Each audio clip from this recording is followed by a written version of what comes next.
ՀԱՊ գլխավոր քարտուղար Թալատբեկ Մասադիկովը հայտարարել է, որ Հայաստանից ՀԱՊԿ-ին հեռացնելու որոշումը Հավաքական անվտանգության խորհրդի անդամ երկրների գերագույն հրամանատարների իրավասությունն է։ Նրա խոսքով նման որոշումը ընդունելիս պետք է հաշվի առնել բոլոր հանգամանքներն ու գործոնները։ Մասադիկովը նշել է, որ Նիկոլ Փաշինյանի հայտարարությունը, թե Հայաստանը կարող է դուրս գալ ՀԱՊԿ-ից, կարող է կապված լինել տարբեր քաղաքական օրակարգերի հետ, քանի որ քաղաքական գործիչները երբեմն հարցեր են բարձրացնում քննարկումը սրելու համար։ Նա ընդգծել է, որ Հայաստանի ղեկավարության հայտարարություններից բացի կա նաև հայ ժողովրդի կարծիքը։ ՀԱՊ գլխավոր քարտուղարը կոչ է արել չշտապել Երևանի կազմակերպությունից դուրս գալու հետ կապված իրադարձությունները կանխագուշակելու հարցում։ Նա նաև նշել է, որ նոյեմբերին Մոսկվայում կայանալիք Հավաքական անվտանգության խորհրդի նիստում Հայաստանի անդամակցության հարցի քննարկման վերաբերյալ վերջնական որոշումը պետք է ընդունեն հենց անդամ պետությունների ղեկավարները։ Հայաստանի Հանրապետության երկրորդ նախագահ Ռոբերտ Քոչարյանի նկատմամբ որպես խափանման միջոց կիրառվել է երկամսյա կալանքը։ Այս մասին հայտնել է Հակակոռուպցիոն կոմիտեի մամուլի խոսնակ Մարինա Օհանջանյանը, նշելով, որ Հակակոռուպցիոն դատարանը ամբողջությամբ բավարարել է քննիչի միջնորդությունը։ Որոշումը կայացրել է դատավոր Սարգիս Դադոյանը, որը նախորդին սկսված նիստում քննում էր Քոչարյանի նկատմամբ կալանք կիրառելու հարցը։ Գիշերը Ռոբերտ Քոչարյանը բժիշկների ցուցումով տեղափոխվել էր հիվանդանոց եւ դատական քննությունը շարունակվել էր առանց նրա։ Քոչարյանին մեղադրանք է ներկայացվել պաշտոնեական լիազորությունների չարաշահման, առանձնապես խոշոր չափերի փողերի լվացման եւ առանձնապես խոշոր չափերի կաշառք ստանալու համար։ Զարե Սինյանյանը վերանշանակվել է Սփյուռքի գործերի գլխավոր հանձնակատարի պաշտոնում։ Որոշման համաձայն Սփյուռքի գործերի գլխավոր հանձնակատարի ժամանակավոր պաշտոնակատար Զարե Սինյանյանը նշանակվել է նույն պաշտոնում։ Զարե Սինյանյանը Սփյուռքի գործերի գլխավոր հանձնակատարի պաշտոնը զբաղեցնում է 2019 թվականից։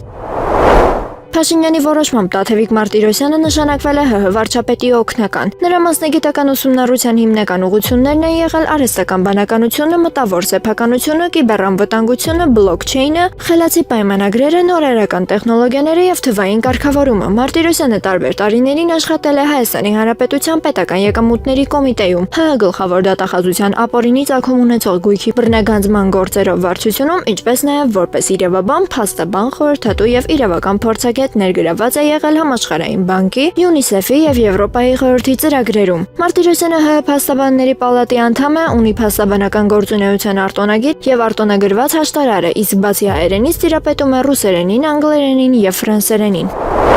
Կիևյան կամրջի վրա 52 համարի ավտոբուսում հրդեհ է բռնկվել շարժիչի տուրբոմղիչի անսարքության պատճառով։ Երևանի ավտոբուս փակbaşնետիրական ընկերությունից հայտնել են, որ դեպքը տեղի է ունեցել ժամը 8:30-ի սահմաններում։ Հրդեհի պահին ավտոբուսի շարժիչային հակահրդեհային ավտոմատ համակարգը նույնպես գործի է դրվել։ Ուղևորներն անվտանգ տարհանվել են ավտոբուսից եւ տեղափոխվել անվտանգ հեռավորության վրա։ Հրդեհը վարորդի եւ բարեկային ծառայության աշխատակցի կողմից մարվել է մոտ 3-ից 5 րոպեի ընթացքում։ Դեպքի հետևանքով ուղևորների տարհանումը կատարվել է առանց նշված տուժածների մասին տեղեկության։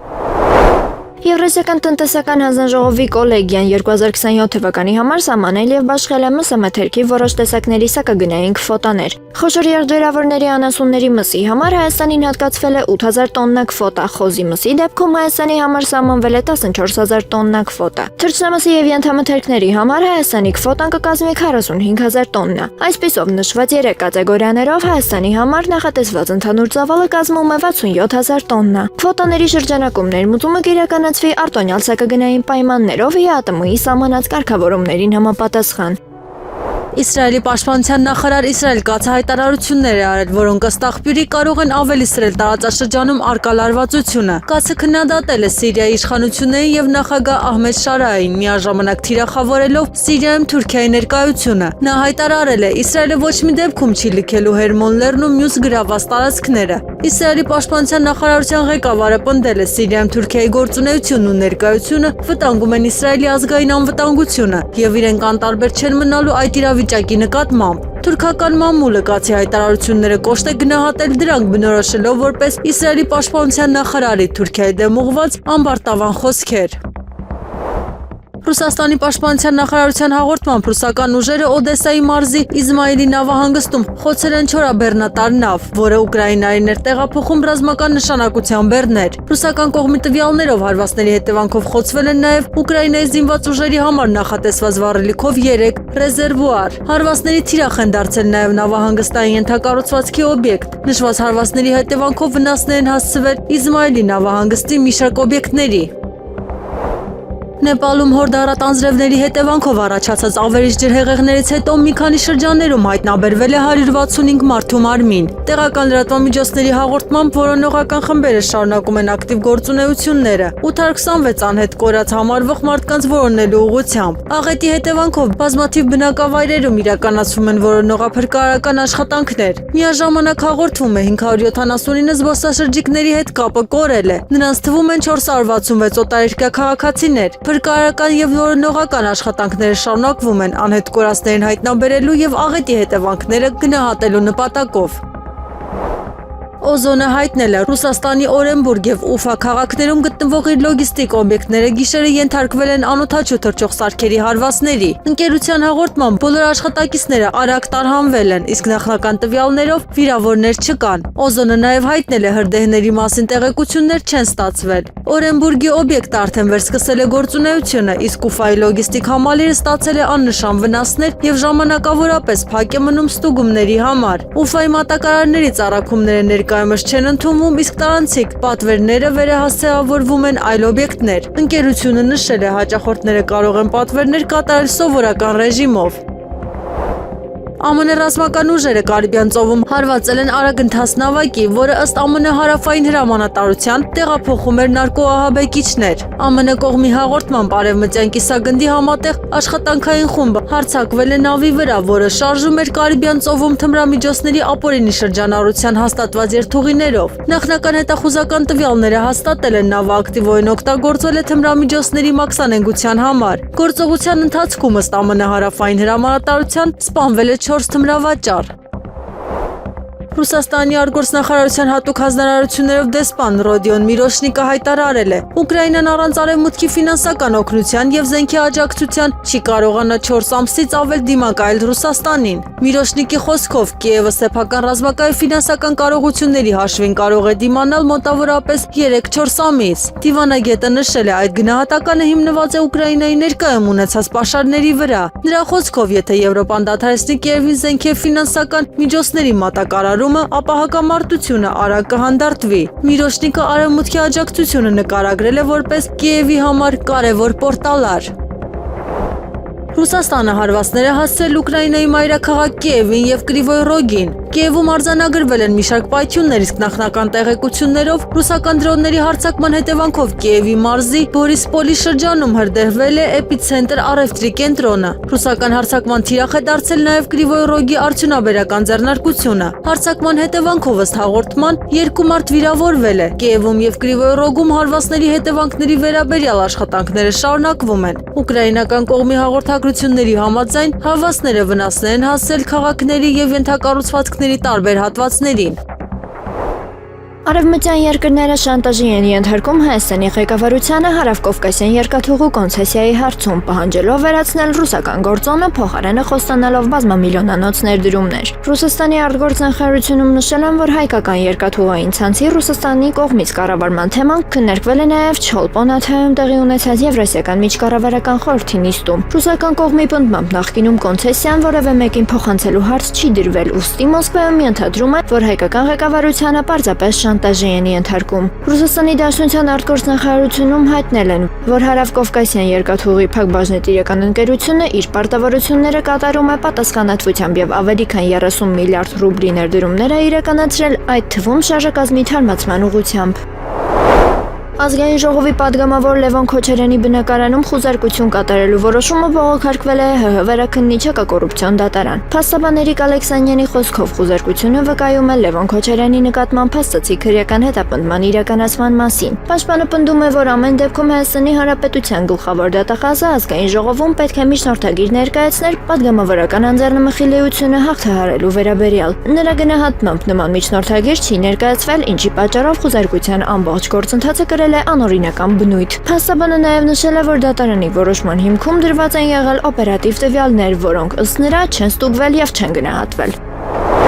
Ռուսաստանի Դաշնության նախագահի մամուլի քարտուղար Դմիտրի Պեսկովը հրաժարվել է մեկնաբանել Հայաստանի Հանրապետության երկրորդ նախագահ Ռոբերտ Քոչարյանի ձերբակալության հետ կապված իրավիճակը։ Պեսկովը նշել է, որ Հայաստանում ներկայում բարդ ներքաղաքական գործընթացներ են ընթանում։ Միաժամանակ Կրեմլի ներկայացուցիչը հույս է հայտնել, որ Հայաստանում տեղի ունեցող գործընթացները կիրականացվեն օրենքին խիստ համապատասխան։ Նա նաև ընդգծել է, որ քաղաքական գործընթացների բոլոր մասնակիցների իրավունքները պետք է պահպանվեն։ Իրանի դեսպանն ու Հայաստանի Հանրապետության տարածքային կառավարման եւ ենթակառուցվածքների նախարարի տեղակալը քննարկել են Արաքս գետի վրա հայ-իրանական սահմանի երկրորդ սահմանային կամրջի կառուցման նախագիծը։ Նախագծի նպատակն է մեծացնել երկու երկրների միջև տրանսպորտային թողունակությունը եւ բեռնափոխադրումների ծավալները։ Հայաստանի եւ Իրանի ներկայացուցիչները նախկինում եւս նշել են, որ նոր կամուրջը կնպաստի տնտեսական համագործակցության ընդլայնմանը։ Երկրորդ կամրջի կառուցման աշխատանքների նախագծումը սկսվել էր դեռևս 2023 թվականի վերջին, 2025 թվականին Հայաստանը եւ Իրանը պայմանավորվել են կամրջի կառուցման վերաբերյալ։ Երեք ձերբակալված 6 անձանցից 4-ի նկատմամբ դատարանը կալանավորում է կիրառել, իսկ Արամայիս Որսկանյանի նկատմամբ ընտրվել է տնային կալանք։ Որսկանյանը 1999-ից 2009 թվականներին զբաղեցրել է կառավարական առանձնատների տնտեսության վարչական պաշտոնը։ Ըստ հաղորդագրության Ոսկանյանի կինը եւ երկու դուստրերը եւս կալանավորվել են։ Նույն քրեական վարույթի շրջանակում քրեական հետապնդում է հարուցվել Ռոբերտ Քոչարյանի որդու Սեդրա Քոչարյանի նկատմամբ, որը նույնպես կալանավորվածների թվում է։ Ռուսաստանի պետական դումայի նախագահ Վյաչեսլավ Վոլոդինը հայտարարել է, որ հայկական արտադրանքի գրեթե 90%-ը գնում է Ռուսաստանը։ Նրա խոսքով Հայաստանի համար որպես ԵԱՏՄ անդամ երկիր Ռուսաստանի շուկայում գործում են արտոնություններ։ Վոլոդինը նշել է, որ եթե Հայաստանը ցանկանում է գնալ դեպի Եվրոպա, նրան ոչ ոք չի խանգարում։ Միաժամանակ նա որպես օրինակ բերել է Ուկրաինային, պնդելով, որ եվրոինտեգրման ճանապարհին երկիրը մեծ զոհողությունների է գնացել։ Սակայն անգամ դրա պայմաններում Եվրամիությունը չի բացել իր շուկան ուկրաինական գյուղատնտեսական արտադրանքի համար։ Ռուսաստանում Հայաստանի դեսպանի փոփոխությունը ոչինչ չի փոխի, եթե Նիկոլ Փաշինյանը չփոխի իր եվրոինտեգրման քաղաքականությունը, հայտարարել է քաղաքագետ Իվան Մեզյուխոն։ Նրա խոսքով նույնիսկ փորձառու դիվանագետը չի կարող ինքնուրույն շտկել Մոսկվայի եւ Երևանի միջև առկա դժվարությունները։ Վերջինս նշել է, որ մնացական Սաֆարյանը փորձառու հայ դիվանագետ է եւ հրապարակային հակառուսական հայտարարություններով հայտնի չէ։ Քաղաքագետի կարծիքով Փաշինյանը կարող է նոր դեսպանի առջև խնդիր դնել հայ-ռուսական երկխոսությունը նորմալացնելու, սակայն դրա իրականացումը կախված է հենց վարչապետից։ Նա պնդել է, որ Փաշինյանի ԵԱՏՄ-ի նկատմամբ սպառողական վերաբերմունքը չփոխելու դեպքում նոր դեսպանը չի կարող փոխել միջպետական երկխոսության իրավիճակը։ ԱՄՆ պետքարտուղար Մարկո Ռուբիոն դաշնակիցներին հայտնել է, այս պահին ԱՄՆ-ն չի ծրագրում նոր հարվածներ հասցնել Իրանին։ Վաշինգտոնը հարվածների փոխարեն մտադիր է ուժեղացնել Իրանի նկատմամբ պատժամիջոցային ճնշումը։ Ամերիկացիները նախատեսում են կենտրոնանալ ճնշման այլ միջոցների վրա, խուսափելով լայնածավալ ռազմական գործողություններ վերսկսելուց։ Միաժամանակ Ռուբիոն չի բացառել ամերիկյան հարվածների հնարավորությունը, եթե Իրանը առաջինը հարձակվի։ Ուկրաինայի նախկին պաշտպանության նախարար Միխայել Ֆյոդորովը հայտարարել է, երկիրը պարտվում է Ռուսաստանի դեմ պատերազմում։ Նա նախազգուշացրել է, Կիևին մնացել է ընդամենը մի քանի ամիս իրավիճակը փոխելու համար, անհրաժեշտ առանցքային որոշումներ ընդունելու համար։ Վերջինիս խոսքով Ուկրաինային պակասում է պատերազմում հաղթելու հստակ ընդհանուր հայեցակարգը եւ անհրաժեշտ նորարարական կարողությունները։ Նա նաեւ մատնանշել է արմատացած կոռուպցիան, հովանավորչական ցանցերը եւ պետական ինստիտուտներում քաղաքական անկախության բացակայությունը։ Նրա գնահատմամբ երկիրը գտնվում է շրջադարձային փուլում եւ աստիճանաբար պարտվում է։ Միաժամանակ Ֆյոդորովը նշել է, Ուկրաինան դեռ ունի հաղթելու բոլոր հնարավորությունները, սակայն շտապ անհրաժեշտ է պատերազմը դադարեցնելու ծրագիր։ Իրանը եւ Օմանը համաձայնության են եկել Հորմուզի նեղուցով նավագնացությունից ստացվող եկամուտը կիսելու շուրջ։ Այս մասին հայտարարել է Իրանի Իսլամական հեղափոխության պահապանների կորպուսի խոսնակ Հոսեյն Մոհեբին։ Նրա խոսքով բանակցությունների ընթացքում կողմերը պայմանավորվել են նաեւ նեղուցի ջրերի, յուրաքանչյուր կողմի բաժնի վերաբերյալ։ Միաժամանակ Մոհեբին ընդգծել է նեղուցը կմնա փակ, քանի դեռ ԱՄՆ-ն չի ընդունել Իրանի պայմանները։ Նեպալում ավերիչ ջրհեղեղների հետևանքով իշխանությունները 384 զբոսաշրջիկի եւ արշավականի անհետ կորած են համարում։ Նրանցից 291-ը օտարերկրյա քաղաքացիներ են, իսկ 93-ը Նեպալի քաղաքացիներ։ Անհետ կորածների թվում են Հնդկաստանի 105, Մալազիայի 17, Մեծ Բրիտանիայի 12, Հարավային Աֆրիկայի 4 եւ ԱՄՆ-ի 3 քաղաքացիներ։ Հարավային Կորեան հայտնել է, որ իր 8 քաղաքացիների հետ կապ չի հաստատվել, իսկ եւս 12 քաղաքացի արգելափակված է աղետի գոտում։ Օգոստոսի 26-ին Նեպալը փրկարարական աշխատանքների համար ուղղաթիռներ է ուղարկել հեղեղից տուժած շրջաններ, որտեղ ջուրը քշել է գյուղեր եւ ավերել շենքեր ու կամուրջներ։ Պաշտոնյաների տվյալներով ջրհեղեղների հետևանքով առնվազն 8 մարդ զոհվել է, իսկ նախնական տեղեկություններով երկրաշարժը ձնահյուս է առաջացրել, որը հանգեցրել է աղետին։ Ռուսաստանն ու Ուկրաինան Բելարուսի տարածքում ռազմագերիների փոխանակում են իրականացրել 10-10 դիմաց ձևաչափով։ Ռուսաստանի մարդու իրավունքների հանձնակատար Յանա Լանդրատովայի խոսքով Ռուսաստանին են վերադարձվել 10 զինծառայողներ։ Կողմերը շարունակում են աշխատանքը նաև անհետ կորած զինծառայողների որոնման եւ նրանց վերաբերյալ ցուցակների փոխանակման ուղղությամբ։ Վերջինս հայտնել է առաջիկայում նախատեսում են ռազմագերիների նոր փոխանակումներ։ Նրա խոսքով կողմերը պատրաստում են եւս մեկ բավական մեծ փոխանակման եւ ներկայում համաձայնեցնում են համապատասխան ցուցակները։ Չինաստանի փոխնախագահ Han Չժեն Պեկինում հանդիպել է Հնդկաստանի ազգային անվտանգության հարցերով խորհրդական եւ սահմանային հարցերով հատուկ ներկայացուցիչ Աջիտ Դովալի հետ։ Նա հայտարարել է Չինաստանն ու Հնդկաստանը պետք է երկկողմ հարաբերությունները դիտարկեն ռազմավարական, բարձր մակարդակի եւ երկարաժամկետ հեռանկարի տեսանկյունից։ Նրա խոսքով կողմերը պետք է համատեղ աշխատեն երկու երկրների առաջնորդների ձեռք բերած կարևոր պայմանավորվածությունների իրականացման ուղղությամբ։ Չինաստանի փոխնախագահը կոչ է արել ամրապնդել ռազմավարական փոխադարձ վստահությունը եւ բացահայտել համագործակցության ներուժը։ Han Չժենի խոսքով տարաձայնությունները պետք է պատշաճ կերպով կարգավորվեն չին-հնդկական հարաբերությունների կայուն զարգացումը ապահովելու համար։ Ռուսաստանի պաշտպանության նախարարության հաղորդմամբ ռուսական զորքերը վերահսկողություն են հաստատել Սումի մարզի Պիսարևկա բնակավայրի նկատմամբ։ Ռազմական գերատեսչությունը հայտնել է նաև Զապորոժիեի մարզի Նեժենկա բնակավայրի նկատմամբ վերահսկողություն հաստատելու մասին։ Պաշտպանության նախարարության ամփոփագրում նշվում է, որ Պիսարևկան անցել է հյուսիս զորախմբավորման ստորաբաժանումների վերահսկողության տակ։ Անվտանգության խորհրդի քարտուղար Ալեն Սիմոնյանը հայտարարել է, որ Հայաստանը վաղուց գիտեր կարող է դուրս գալ հապկից։ Նրա խոսքով այդ գիտակցումը ձևավորվել է այն ժամանակ, երբ հապկը չի արձագանքել Հայաստանի տարածքի երրորդ երկրի զորքերի ներխուժմանը։ Սիմոնյանը հիշեցրել է նաև Բելարուսի նախագահ Ալեքսանդր Լուկաշենկոյի հայտարարությունները Ադրբեջանի հետ ռազմական գործողությունների նախապատրաստման վերաբերյալ։ Նրա խոսքով Հայաստանը սկզբում որոշել էր հապկին ժամանակ տալ իրավիճակը կարգավորելու համար, սակայն այդ ժամանակն արդեն սպառվել է։ Միաժամանակ Սիմոնյանը հայտարարել է, որ եթե Հայաստանի ԵՄ-ին կամ ԵԱՏՄ-ին անդամակցության հարցով հանրաքվե անցկացվեր, դրա արդյունքները իր կարծիքով Ռուսաստանին կվշտացնեին։ Նա նաև Մոսկվայից հնչող, այդ թվում Դմիտրի Մեդվեդևի արձագանքներն անվանել է անտեղի եւ չափազանց ագրեսիվ։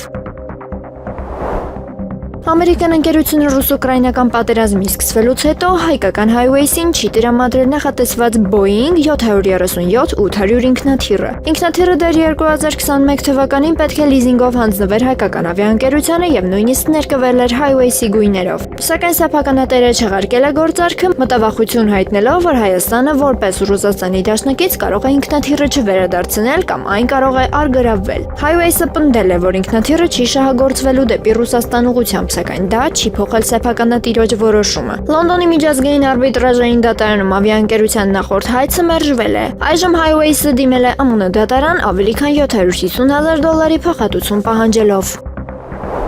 Բաքվի Սլավոնական համալսարանում նախատեսվում է սկսել հայերենի դասավանդում։ Այս մասին հայտնում են ադրբեջանական լրատվամիջոցները։ Հայերենն արդեն դասավանդվում է Ադրբեջանի մի շարք այլ բուհերում, այդ թվում Բաքվի պետական համալսարանում։ Հայոց լեզվի դասընթացներ կան նաև Ադրբեջանի լեզվաբանական եւ պետական տնտեսագիտական համալսարաններում։ Բաքվի Սլավոնական համալսարանի հիմնական ուղղություններից են լեզուների եւ հումանիտար առարկաների ուսումնասիրությունը։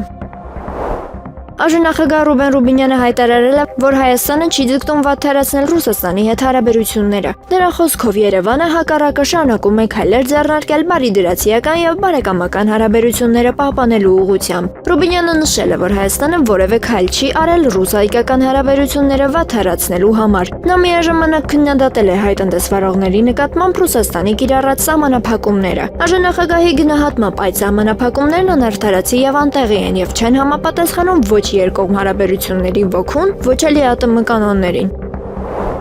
ՀՀ երրորդ նախագահ Սերժ Սարգսյանի նկատմամբ կիրառվել է բացակայելու արգելք խափանման միջոցը։ Այս մասին հայտնել են հակակոռուպցիոն կոմիտեից։ Սարգսյանը օգոստոսի 25-ին հրավիրվել էր կոմիտե Ռոբերտ Քոչարյանին առնչվող քրեական վարույթի շրջանակում։ Նա հարցը քննվել է, ապա դուրս եկել հակակոռուպցիոն կոմիտեի շենքից։ Սարգսյանի նկատմամբ նախկինում եւս տարբեր քրեական վարույթների շրջանակում կիրառվել է նույն խափանման միջոցը։ Մասնավորապես 2025 թվականի մարտին այն կիրառվել էր Իսակովի պողոտային եւ Եռաբլուր զինվորական պանթեոնին հարակից հողատարածքների գործով։ Ճամբարակից Վահան գյուղ տանող ճանապարհին 7 զինծառայողների վրա երթի ենթարկելու գործով ձերբակալվել է ՊՆ զորամասերից մեկի գումարտակի շտաբի պետը։ Ըստ նախաքննության ծառայողները ուշ երեկոյան ճանապարհին վազել են շտաբի պետի նշանակած պատժի հետևանքով։ Պատճառը զորամասի ճաշարանում զինվորների կողմից բարձր խոսելն է եղել։ Իրավապահները պարզել են, որ նման եղանակով զինծառայողներին պատժելը բանակային կանոնակարգով նախատեսված չէ։ Դեպքի հետևանքով 7 զինվոր վերաերթի է ենթարկվել, իսկ 2007 թվականին ծնված Զվարթանյանը մահացել է։ Իրավապահները նաև չեն բացառում շտաբի պետին կալանավորելու վերաբերյալ դատարան միջնորդություն ներկայացնելով։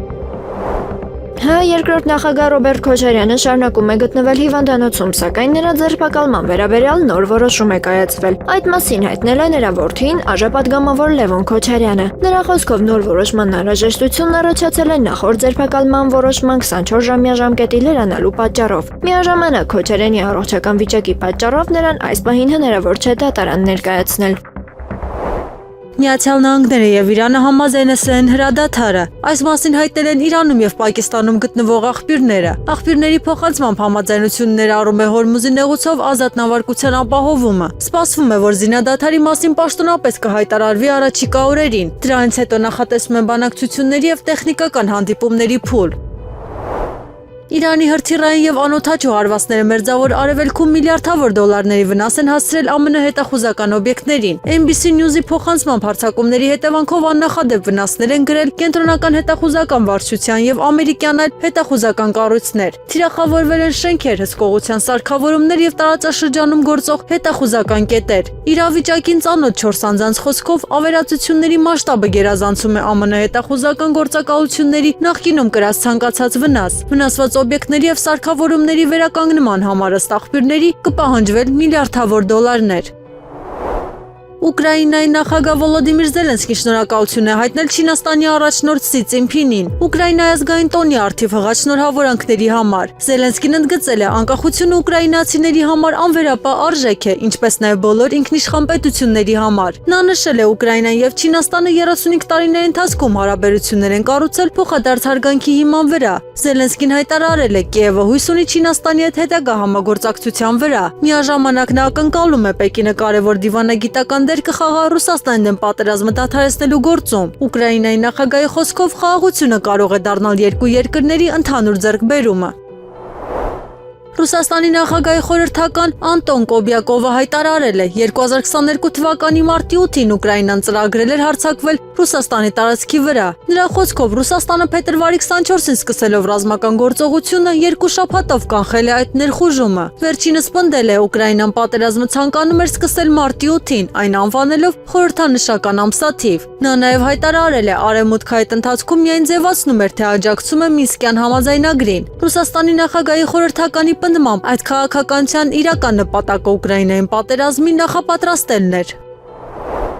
Իրանի եւ Օմանի միջև Հորմուզի նեղուցի համատեղ կառավարման համակարգի շուրջ բանակցությունները կարող են տևել մինչև 2 ամիս։ Իրանի արտաքին գործերի փոխնախարար Քազեմ Ղարիբաբադին հայտարարել է. կողմերը 30-60 օր կքննարկեն նեղուցի կառավարման ապագա պայմանավորվածությունները։ Նրա խոսքով նույն ժամանակահատվածում պետք է համաձայնեցվի Հորմուզի նեղուցով անցման նոր մշտական երթուղին։ Ղարիբաբադին նշել է համաձայնեցված տարանցին երթուղին ունի 7 մղոն լայնություն, իսկ նավերի անցումը նախատեսվում է Իրանի եւ Օմանի ջրերով։ Նա ընդգծել է ԱՄՆ-ն եւ մյուս երկրները պետք է հասկանան, Հորմուզի նեղուցը չի բացվի առանց Իրանի հետ պայմանավորվածության։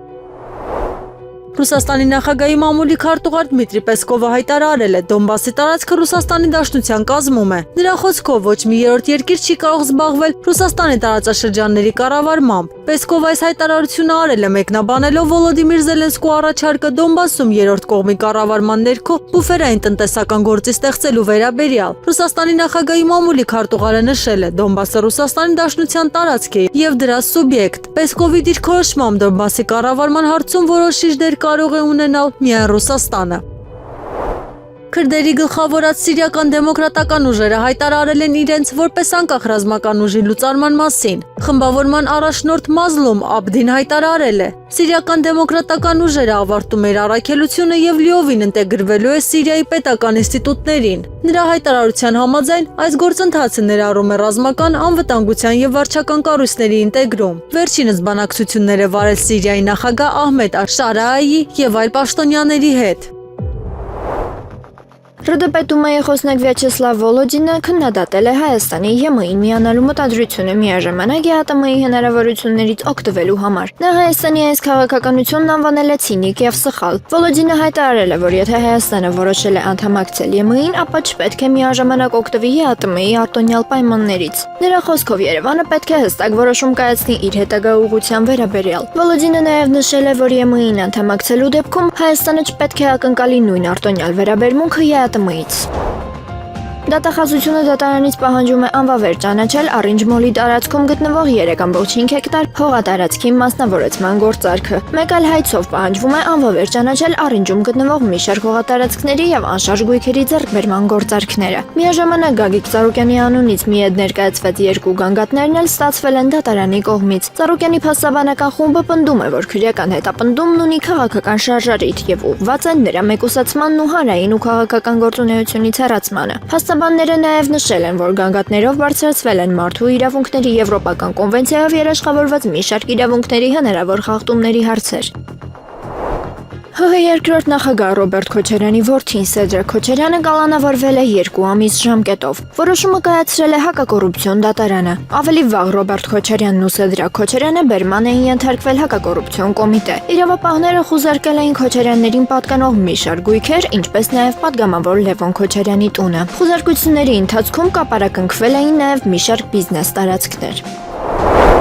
ՌԴԱԳՆ ԱՊՀ երկրների առաջի դեպարտամենտի տնօրեն Միքայել Աղասանդյանը հայտարարել է, որ Մոսկվան էական ռիսկեր է տեսնում Հայաստանի ԵՄ-ին անդամակցելու գործընթացի օրենսդրական ամրագրման մեջ։ Նրա խոսքով Հայաստանի իշխանությունները գործընթացն իրականացնում են առանց ԵԱՏՄ-ի դաշնակիցների հետ որևէ խորհրդակցության։ Մոսկվայի ներկայացուցիչը փաստացի քննադատել է Երևանի քաղաքական ուղղությունը։ Միաժամանակ հայտարարությանը հակադարձող կողմը սարկաստիկ արձագանք է տվել։ Մասնավորապես նշվել է, որ դժվար է պատկերացնել, թե Հայաստանը ԵՄ-ին անդամակցելու հարցում պետք է խորհրդակցի ԵԱՏՄ անդամ երկրների հետ։ Վարչապետ Նիկոլ Փաշինյանը հայտարարել է, որ պատրաստ է ամենայն հայոց կաթողիկոս Գարեգին II-ի հետ բանակցել, եթե վերջինս ընդունի, որ հայ առաքելական եկեղեցում առկա են խնդիրներ եւ անհրաժեշտ է բարենորոգում։ Փաշինյանի խոսքով կառավարության կողմից եկեղեցում ստեղծված իրավիճակի վերաբերյալ զեկույցը պատրաստ կլինի առավելագույնը 1 ամսվա ընթացքում։ Դրանից հետո այն կներկայացվի ազգային ժողովին, իսկ վարչապետը կառաջարկի ստեղծել նաեւ քննիչ հանձնաժողով։ Փաշինյանը նշել է, որ եկեղեցու բարենորոգման օրակարգը ներառում է բարեվարքության կանոններ եւ դրանց պահպանման մեխանիզմների սահմանում։ Միաժամանակ նա կրկին քննադատել է եկեղեցու ղեկավարությանը եւ Գարեգին II-ին մեղադրել պատերազմի կուսակցության ներկայացուցիչ լինելու մեջ։ Հովիկ Աբրահամյանի որդուն Արգամ Աբրահամյանին կալանավորելու որոշման դեմ պաշտպանական կողմը բողոք է ներկայացրել։ Ֆաստինֆոյի հաղորդման բողոքը դեռևս մակագրված չէ։ Աբրահամյանը ձերբակալվել, ապա կալանավորվել էր օգոստոսի 8-ին եւ մեղադրվում է Սողոմոն Վլասյանի սպանությունը պատվիրելու մեջ։ Քննչական կոմիտեի տվյալներով նա իր անվտանգության աշխատակից Գեգամ Հակոբյանին հանձնարարել է սպանել Վլասյանին։ Պաշտպանական կողմը մեղադրանքը համարում է անհիմն եւ չփաստարկված, իսկ ՄԻՊ-ը մտահոգություններ էր հայտնել քրեական վարույթի հանրային հաղորդակցության շրջանակում անձնական եւ ընտանեկան տվյալների հրապարակման վերաբերյալ։ Երևանում օգոստոսի 27-ից 28-ին երեկոյան ժամերին, իսկ օգոստոսի 29-ից 31-ին գիշերը եւ կեսօրից հետո սպասվում է կարճատև անձրև եւ ամպրոպ։ Հանրապետության տարածքում օգոստոսի 27-ից 31-ին գիշերը եւ կեսօրից հետո շրջանների մեծ մասում սպասվում է կարճատև անձրև եւ ամպրոպ։ Առանձին շրջաններում անձրևները կլինեն հորդառատ, հնարավոր է նաեւ կարկուտ։ Օգոստոսի 27-ից 30-ին հանրապետության ցերեկային օդի ջերմաստիճանը աստիճանաբար կնվազի 7-ից 9 աստիճանով։